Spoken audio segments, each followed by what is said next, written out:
they worship, well, let me give you an idea how they worship and who they worship. You know how, like, when you go to church, there are stained glass windows, there's Jesus and everything, and if you go to a synagogue, there are the 10 Commandments on the stained glass windows. You know who they have on the stained glass windows? Joey, this is a true story, Larry. Joey Lewis, giant one. Then they have Sophie Tucker. It's like they pray to the vaudevillians. That's why I go to that shul. They have comedians that, wow, that really worked. But it is true. That's what they have on the stained glass windows. Anyway, I didn't come here to talk to you about that. I came to tell you that in the 60s, they used to have these drug parties. So I was graduating from college, and I graduated in May, and I started being a substitute teacher in June. Now, if you can imagine, they couldn't find a teacher for this first grade class in this school where they had to get someone who was right out of college. This gives you an idea of how tough this school was. So the night before they called me, I'm at this hippie party, and they passed around drugs, and I'm trying to be cool. They said, take one of these Quaaludes. It makes your fingers tingly, and you'll feel relaxed. So I took the pill, but I didn't ingest the pill, and I took out my Midol jar, very uncool at a hippie party, and I put the Quaalude right on the top of the cotton ball in my Midol jar. So then I go into this classroom at the school, and they're walking around, these first graders, hey, T-Bird, what up? Slap me 5, and they're ignoring me, and I was brand new to teaching, right? You can relate. And I thought I was at 125th Street in Lexington. Oh, I was on 125th Street in Lexington. And they were very tough. So this kid's breaking the sharpener, and I just could not control these children.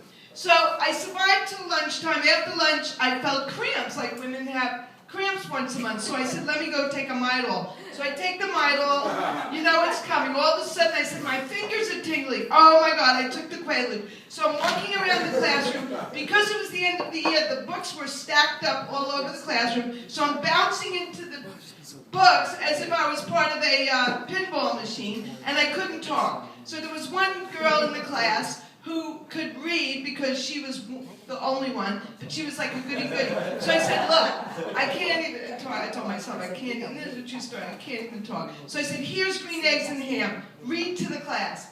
So she said, you know, goody-goody says, Sam I am. I said, stop! She's reading to the class! She's only 6, and she's able to read like a teacher. She said, shut up, I'm trying to read. Remember the boy who was breaking the sharpener? We have a future engineer in our midst over here. I mean, nothing bothered me. That's why all the parents take all these. So, the kid's very tough in New York City. I think you can relate because you laugh. Like, these kids are chewing their pencils like we used to do, but they swallow the erasers. They're very tough. And everything to the school district is a teachable moment. So this boy, Manuel, is strangling Michael to death. And I said, stop. And I went to break it up. He says, I just choked him soft, but he choked me terrible. I said, stop. You're not using your adverbs correctly. He choked you terribly. You choked him only softly. And another teachable moment was... Thank you. Adverb joke. Another thing that happened was, another teachable moment, true story, measurement. So I wanted to teach measurement, so I brought in my Weight Watchers scale, my bathroom scale, and my cocaine scale. I'm only kidding. I'm a school teacher. I didn't go to Weight Watchers.